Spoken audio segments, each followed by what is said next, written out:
Guys and welcome to this lecture. और I hope कि अभी तक आपने जो कुछ भी चीज़ें पढ़ी हैं वो आपको समझ आ गई हैं, और अगर समझ नहीं आया है तो आप मुझसे कमेंट करके पूछ सकते हो।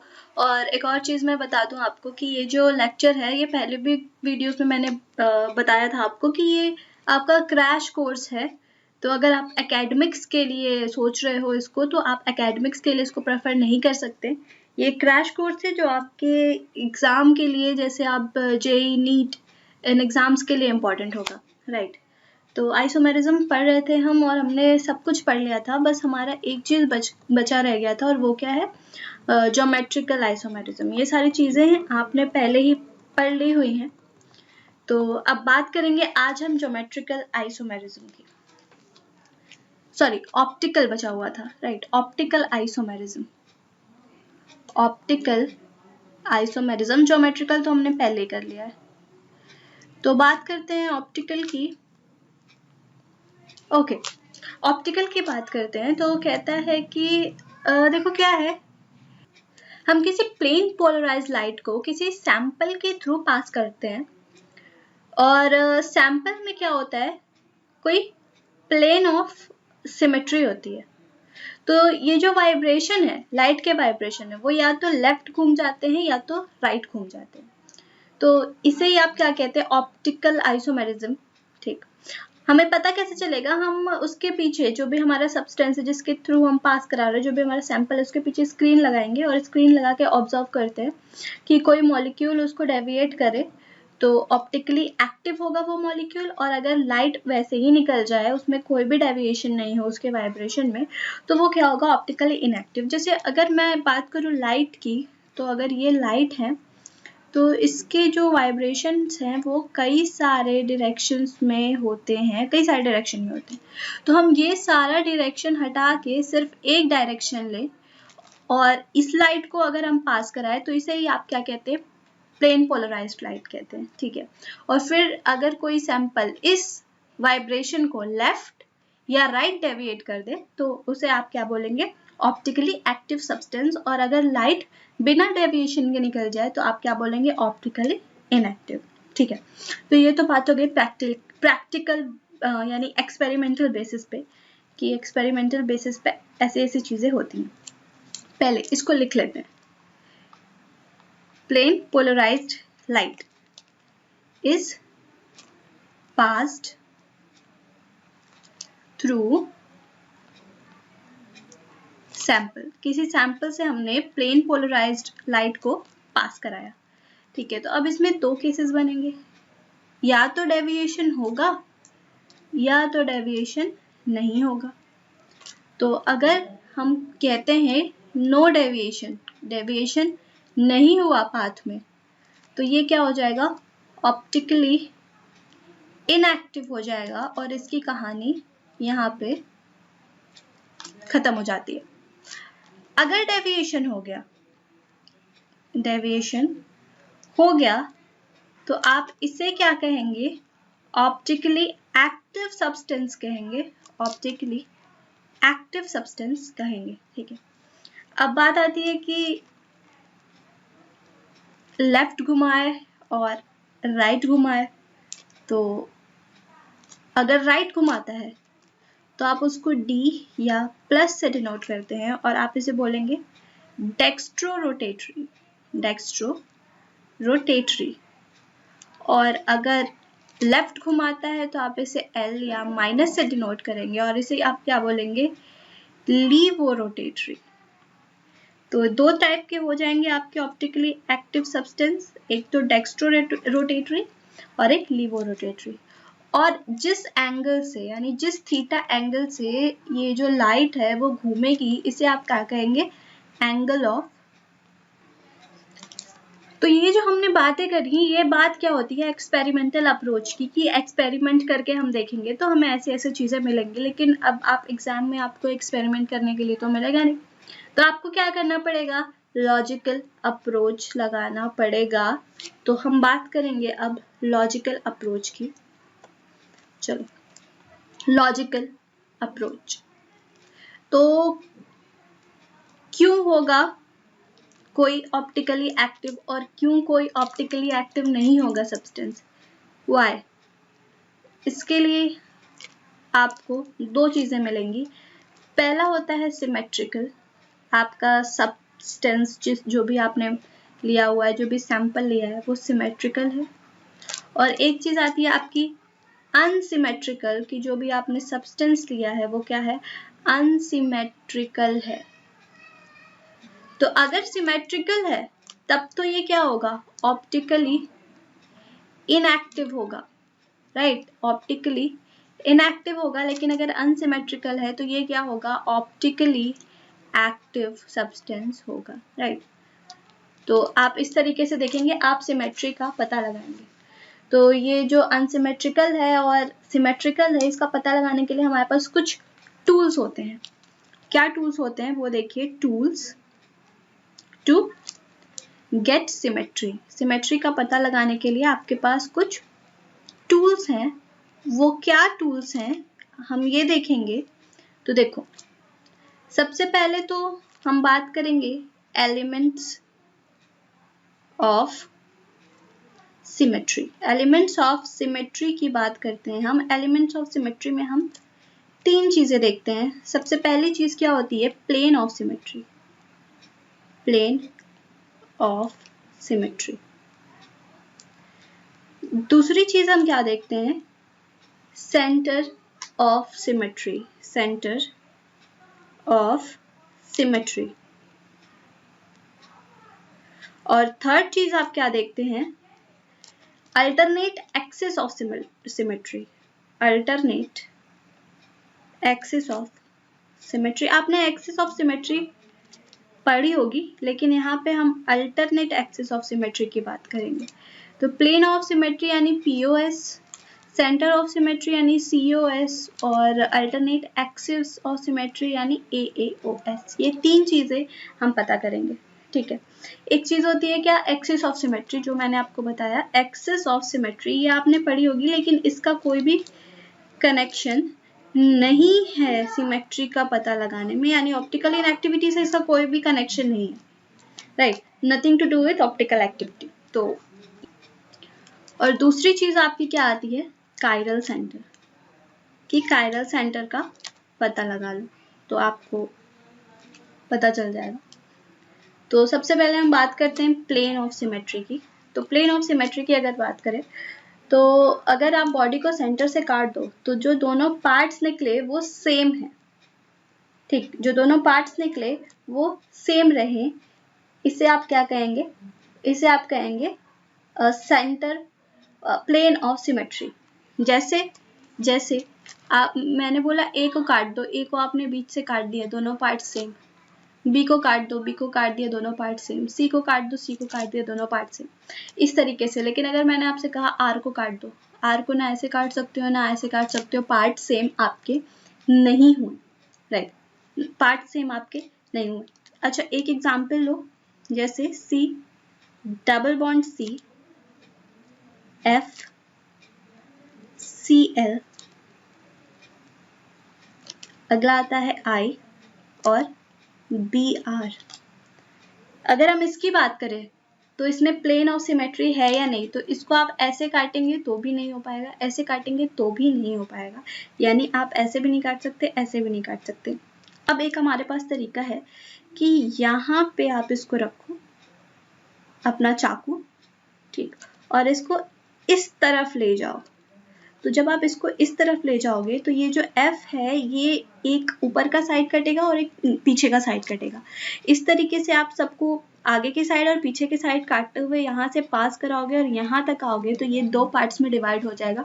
यानी आपको सिमेट्री ऐसे भी आप सिमेट्री ऐसे भी देख सकते हैं, और इसे आप क्या कहते हैं, सैंडविच प्लेन कहते हैं।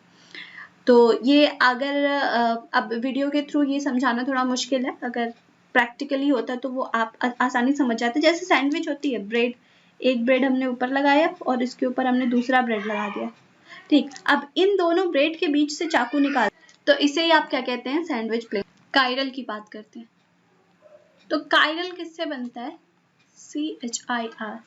इसका मतलब क्या है, hand.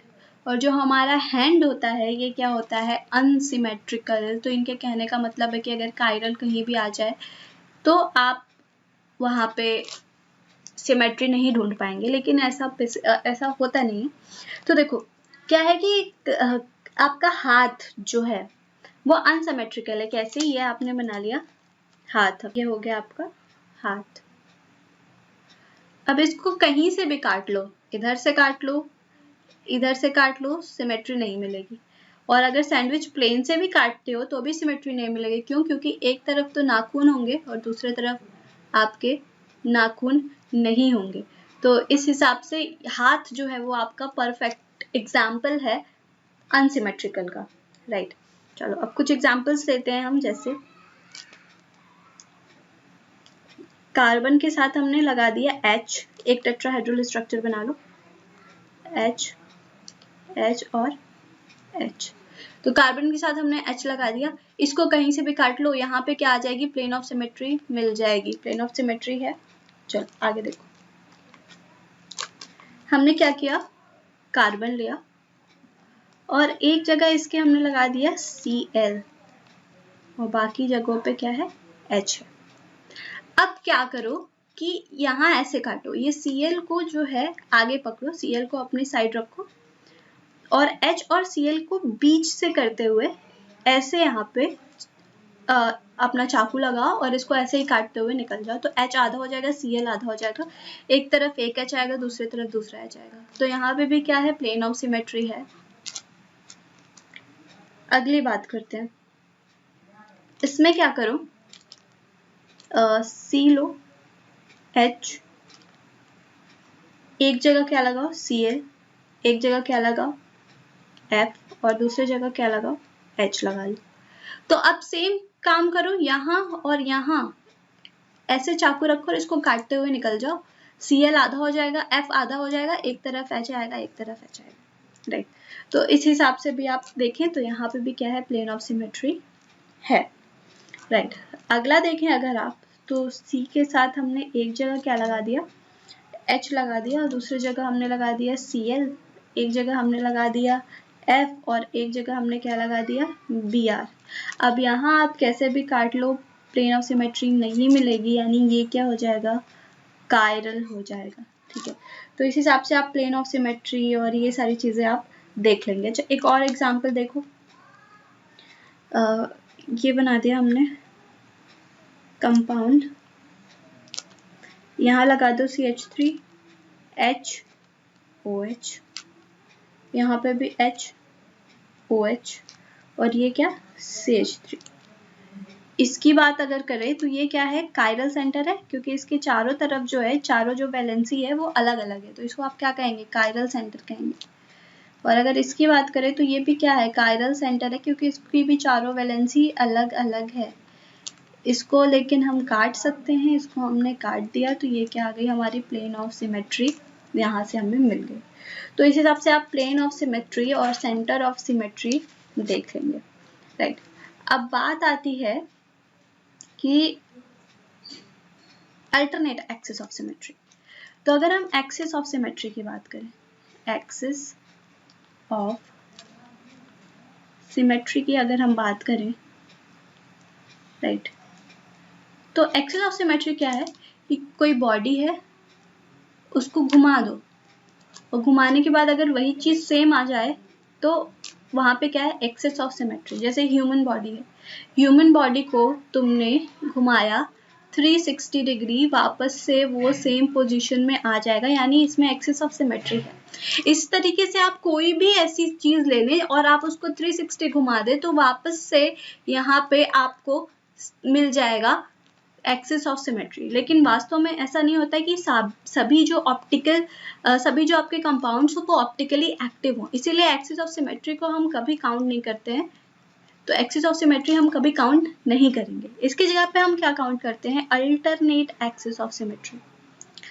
Alternate axis of symmetry में क्या होता है कि आपने कोई एक कंपाउंड लिया और आपने क्या किया? उस कंपाउंड को घुमाया। ये आपका कंपाउंड है, इस कंपाउंड को आपने रोटेट कराया और इसके ऊपर आपने यहाँ पे एक मिरर लगाया, और अगर मिरर में आफ्टर रोटेशन इसकी इमेज वही है जो पहले थी, तो ये आप क्या बोलेंगे? अल्टरनेट एक्सिस ऑफ सिमेट्री है इसमें, और अगर अल्टरनेट एक्सिस ऑफ सिमेट्री आपको मिल जाती है तो आप बता देंगे कि ऑप्टिकली इनएक्टिव है या ऑप्टिकली एक्टिव है। तो इस तरीके से आप तीनों चीजें बारी बारी करके चेक करेंगे और उसके बाद आप पता लगा पाएंगे, राइट। चलो अब बात करते हैं, एक इसमें नॉमेनक्लेचर होता है RIS नॉमेनक्लेचर, तो वो भी देख लेते हैं। RIS nomenclature, right. तो देखो इसमें क्या होता है कि सबसे पहले तो CIP रूल फॉलो होता है। यानी CIP रूल का मतलब क्या होता है, सबसे पहले आप देखेंगे एटॉमिक नंबर, फिर उसके बाद आप क्या देखेंगे, एटॉमिक वेट, फिर आप क्या देखेंगे, फर्स्ट पॉइंट ऑफ डिफरेंस, और अगर पाई बॉन्ड है तो पाई बॉन्ड के अंदर देखेंगे गोस्ट, राइट। तो गोस्ट नेचर है तो उसको आप क्या करेंगे, खोलेंगे और खोल करके देखेंगे। तो इस तरीके से आप CIP के अकॉर्डिंग उसका प्रायोरिटी डिसाइड करेंगे, ठीक। अच्छा अब देखो, पहले तो आप CIP रूल अप्लाई करके क्या डिसाइड करेंगे, प्रायोरिटी डिसाइड करेंगे। तो CIP रूल से आपने प्रायोरिटी डिसाइड कर ली। उसके बाद क्या है, आप देखेंगे कि रोटेशन इन हायर ग्रुप, अगर जो हायर ग्रुप्स हैं आपके उनमें रोटेशन हो रहा है एंटी क्लॉकवाइज, अगर एंटी क्लॉकवाइज रोटेशन हो रहा है तो आप उसको क्या बोलेंगे, S, और अगर हायर ग्रुप्स में क्लॉकवाइज रोटेशन हो रहा है तो आप उसको क्या बोलेंगे, R। तो R एंड S नॉमेनक्लेचर इसको हम बोलते हैं, राइट। अच्छा देखो, जैसे एग्जांपल के थ्रू आपको समझ में आ जाएगा। ये हमने लिया, यहाँ पे लगा दो ब्रोमीन, यहाँ पे लगा दो आयोडीन, और यहाँ पे हमने लगाया फ्लोरीन, और यहाँ पे हमने लगाया क्लोरीन। तो सबसे पहली चीज़ क्या है, प्रायोरिटी डिसाइड कर लेते हैं। तो यहाँ पे तो आसानी से देख सकते हैं, first priority, second, third and fourth. अच्छा, जो लीस्ट प्रायोरिटी वाला आपका ग्रुप रहेगा उसको आप अपने से पीछे की तरफ, क्योंकि टेट्राहेड्रल स्ट्रक्चर है तो आप इसको अपने से पीछे की तरफ मानेंगे। और यहाँ पे आप देख सकते हैं कि F जो है वो वैसे ही आपसे पीछे की तरफ लगा हुआ है, राइट। तो आप क्या करेंगे, इसको देखेंगे कि रोटेशन किस तरीके से हो रहा है। तो रोटेशन देखो 1 2 3 रोटेशन ऐसे हो रहा है। ये कौन सा रोटेशन है, क्लॉकवाइज रोटेशन है, यानी ये क्या हो गया, R हो गया, इजी। चलो दूसरा देखते हैं, दूसरा क्या कहता है। हमने लगाया, यहाँ पे F लगा हुआ है और यहाँ पे हमने लगाया है Br लगा दो, और यहाँ पे हमने Cl लगाया और यहाँ पे हमने I लगाया है। तो अगर हम देखें तो ये फ्लोरीन वापस से सबसे पीछे, 1 2 3 और 4, फ्लोरीन वापस से सबसे पीछे है तो इसको छोड़ देंगे पीछे। अब यहाँ से हम देखना शुरू करेंगे तो ये ऐसे जा रहा है, यानी ये क्या घूम रहा है, एंटी क्लॉकवाइज घूम रहा है, एंटी क्लॉकवाइज घूम रहा है, यानी इसको आप क्या लिखेंगे, S लिखेंगे, राइट। अगला देखिए, अगला देखते हैं। तो ये कुछ आपका ऐसे बना हुआ है, यहाँ पे F है, यहाँ पे क्या है, I Cl Br। तो ये देखो मैंने आपको बताया था जब मैं पढ़ा रही थी, तो ये क्या है, जो स्ट्रेट लाइन होगी, जो आपकी ये वाली सीधी वाली लाइन होगी वो पीछे की तरफ जा रही होगी, और ये जो वाली लाइन होगी वो आगे की तरफ आ रही होगी। तो इसमें भी फ्लोरीन आपका पीछे की तरफ ही जा रहा है, तो कोई दिक्कत वाली बात नहीं है। यहाँ पर रोटेशन देखिए 1 2 3 4, यानी ये भी ऐसे घूम रहा है, तो ये घूम रहा है एंटी क्लॉकवाइज, यानी ये हो गया S। अब अगला देखो, अब हमने फ्लोरीन को बार बार पीछे रख लिया, फ्लोरीन को आगे की तरफ रख के देखते हैं। तो फ्लोरीन को हमने आगे रखा, अब हम यहाँ पे हमने बना लिया फ्लोरीन और इसको हमने कर दिया आगे, और ये हो गया हमारा क्लोरीन। यहाँ पे हमने रखा है ब्रोमीन और यहाँ पे आयोडीन। तो ये हो गया 1 2 3 एंड 4। अब अगर हम देखें तो ये हमारे सामने, अगर हम इसको सीधा रख के देखते हैं तो ये हमारे सामने की तरफ है, हमने इसको पीछे रखना है, यानी इसके पीछे से देखो। तो जब भी आप पीछे से देखेंगे, जैसे मैंने ये पकड़ के रखा है, मैं आपको दिखा रही हूँ, तो आपके लिए फ्लोरीन सामने है, लेकिन जब मैं अपनी तरफ से देखूंगी तो मेरे लिए कौन सामने होगा, क्लोरीन सामने होगा, यानी वापस से ये फ्लोरीन पीछे चला गया, राइट। तो आपको अब मेरे अकॉर्डिंग देखना है। तो अगर आपका 1 2 3 ऐसे घूम रहा है, यानी ये कैसा घूम रहा है, आपको ये क्लॉकवाइज घूमता दिख रहा है, यानी यहाँ से आपको आंसर समझ में आ रहा होगा कि R आ रहा है। लेकिन जब आप पीछे देखोगे तो ये आपको एंटी वाइज घूमता हुआ दिखेगा, तो आंसर क्या हो जाएगा S। तो जब भी R आए S बना दो और S आए तो R बना दो, हमेशा क्या करो, उल्टा कर दो। तो इस हिसाब से आपका प्रॉब्लम जो है वो सॉल्व हो जाएगा। एग्जाम्पल देखो,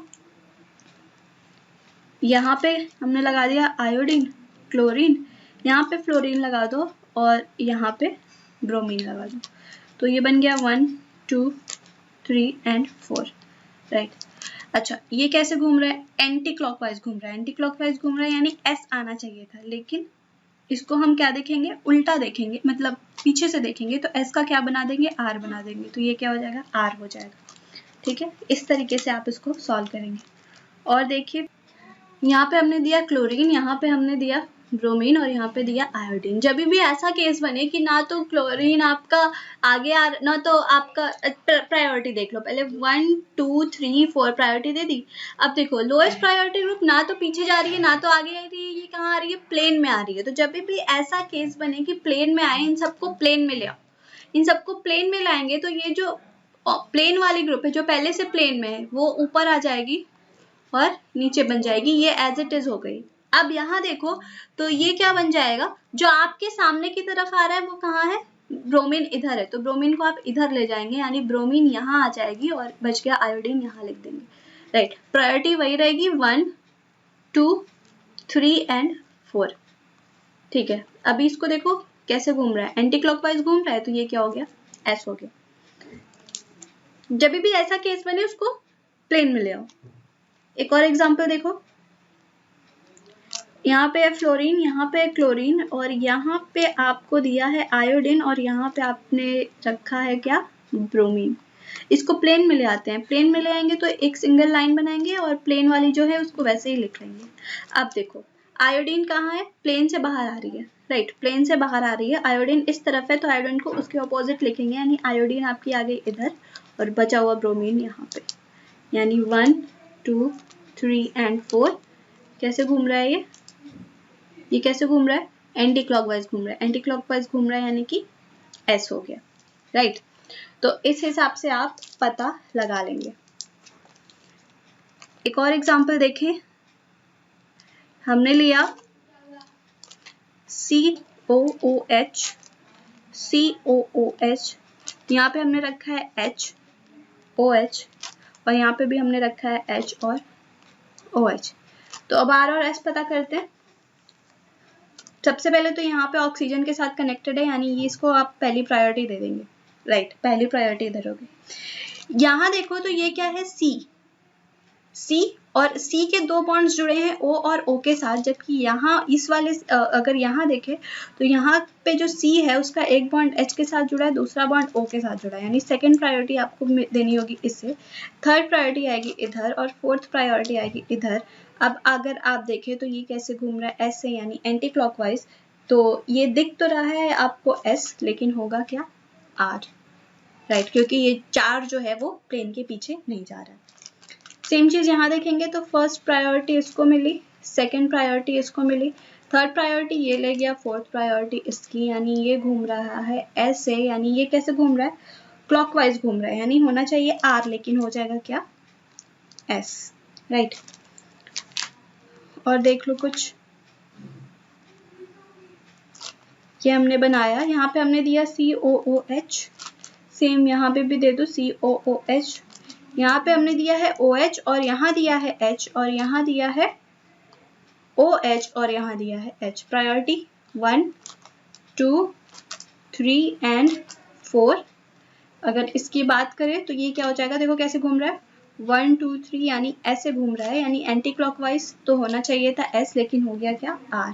यहाँ देखें तो प्रायोरिटी 1 2 3 and 4, ये कैसे घूम रहा है, 1 2 3 4, यानी ये भी आपका